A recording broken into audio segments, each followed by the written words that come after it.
வணக்கம் நண்பர்களே.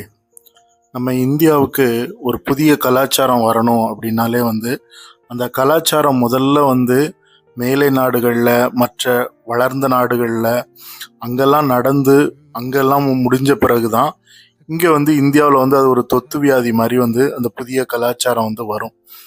இப்போ நான் எந்த கலாச்சாரத்தை பற்றி சொல்கிறேன் அப்படின்னா பொதுவாக மேலை நாடுகளில் ஆண்கள், பெரியவர்கள், குறிப்பாக ஆண்கள், குழந்தைகள் எல்லோருக்குமே ஒரு சமைக்கிறதுக்கான ஒரு பொதுவான ஜென்ரல் நாலேஜ் இருக்குது. அவங்க சமைக்கவும் செய்கிறாங்க. டெய்லி காலையில் அவங்களே அவங்க உணவை தயார் பண்ணுறது, அவங்களே அவங்களுடைய உணவுக்குண்டான அந்த மெனுவை அவங்களே தயார்படுத்தி அவங்களே சாப்பிட்டுக்கிறாங்க. இந்த சூழல் ஏன் இந்தியாவில் வரலன்னு எனக்கு தெரியவே இல்லை.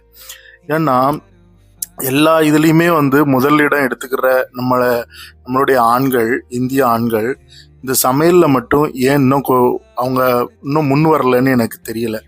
இப்போ பொதுவாக இந்தியாவில் ஒரு வரலாற்று ரீதியாகவும் நீங்கள் பார்த்தீங்கன்னா நம்மளுடைய இலக்கியங்கள்லாம் என்ன சொல்லுதுன்னா, நலபாக உணவு அதிகமாக சமைச்சது யாருன்னா இந்தியர்கள் தான். நலபாகம், நலன்னா ஒரு நல மகாராஜா, அவரே ஒரு ஆண் தான். ஸோ அந்த மாதிரி நல்ல நல்ல உணவுகள்லாம் சமைக்கிறது ஆண்களாக தான் இருக்கிறாங்க. இன்றைக்கும் பெரிய பெரிய ஹோட்டல், ரெஸ்டாரண்ட், பெரிய கல்யாண வீடுகளில் நல்ல அருமையான ருசியான உணவு, டேஸ்டியான உணவு சமைக்கிறது யாருன்னா ஆண்களாக தான் இருக்கிறாங்க. ஆனால் இன்னும் இந்த இந்தியா போன்ற மிகப்பெரிய நாட்டில் பெண்கள் தான் அடுப்படிக்கு முழு சொந்தக்காரங்க அப்படின்னு சொல்லி அவங்களே விட்டுட்டாங்க. ஏன் ஆண்களுக்கு பங்கு இல்லை? நான் ஏன் ஆண்கள் பங்கு எடுக்கணும்னு ஏன் சொல்கிறேன்னா, இதில் உடல்நிலை சார்ந்து இருக்குது. அவங்கவுங்க உடல்நிலையை பொறுத்து இருக்குது.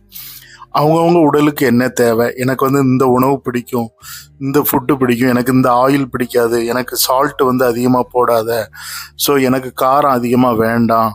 ஸோ இது எல்லாம் அவங்கவுங்க உடம்புக்கு தகுந்த மாதிரி அவங்கவுங்களே சமைக்க ஆரம்பிச்சிட்டாங்கன்னா இது நல்ல ஒரு கலாச்சாரமாக மாறும். அதே போல் வெளிநாடுகளில் சைனா, ஜப்பான் போன்ற நாடுகளெல்லாம் என்ன பண்ணுறாங்கன்னா அவங்களே குழந்தைகளுக்கு சமைக்க கற்றுக் கொடுக்குறாங்க பள்ளியில். ஸோ இந்த மாதிரியான ஒரு சூழல் இந்தியாவில் இன்னும் வரவே இல்லை. ஸோ அது வருகிற பட்சத்தில் நம்ம இந்தியா ஒரு வளர்ந்த நாடாகவும் மாறும். வாழ்த்துக்கள்.